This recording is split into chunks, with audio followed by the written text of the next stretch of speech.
was the first decisive battle of Islam. And it is a battle that all of us are familiar with. And it is the battle of Badr, which took place the very first Ramadan after the Hijrah. On the 17th of Ramadan, in the second year of the Hijrah, we all know the story that a small group of Muslims, barely 300 in number, were expecting a caravan to pass by.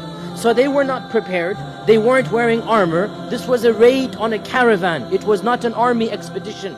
And raids and expeditions are two different things. And the Muslims were prepared to come in, take the caravan of Abu Sufyan, and then bring it back to Medina. And caravans are not guarded.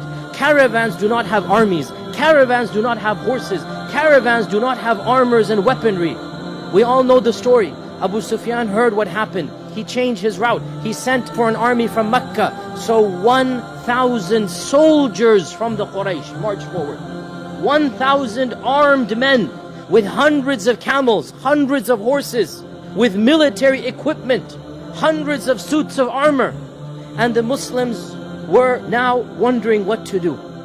Should we proceed? Should we go back? And the Prophet ﷺ gave that passionate speech that we all know, and the Sahaba were all riled up. And Sa'd ibn Mu'adh said, Ya Rasulullah, go forth, for by Allah, even if you take us into the ocean, we will go behind you. And this battle of Badr, the decisive victory that Allah calls Yawm al-Furqan, the day that truth won over falsehood, it took place on the 17th of Ramadan. On this day, the icons of kufr, every single major icon of kufr was either killed or died right after the battle of Badr. And the Muslims barely had a scrape. Barely 2 or 3 people died, and the Quraysh had 73 prisoners of war taken to Medina. This day of Furqan, Allah subhanahu wa ta'ala reminds the believers that on this day, Allah had promised you would be victorious over one of the two groups, either the caravan or the army. And you wanted the caravan because that was easier for you.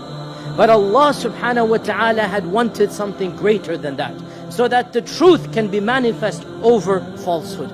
This day of Ramadan, 17th of Ramadan, was the first victory for the Muslims, and not coincidentally, it occurred in the middle of the month.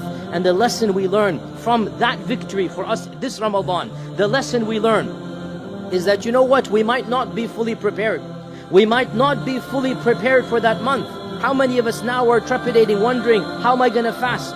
But just like the Muslims were not prepared for Badr, but when Badr came, they stood up for the challenge. When Badr occurred, they put their trust in Allah subhanahu wa ta'ala, and Allah subhanahu wa ta'ala gave them that victory. Even if we feel unprepared for Ramadan, and many of us are spiritually and perhaps even physically unprepared right now, even if we feel unprepared, put our trust in Allah, and Allah Azza wa Jal will cause us to be victorious in this month.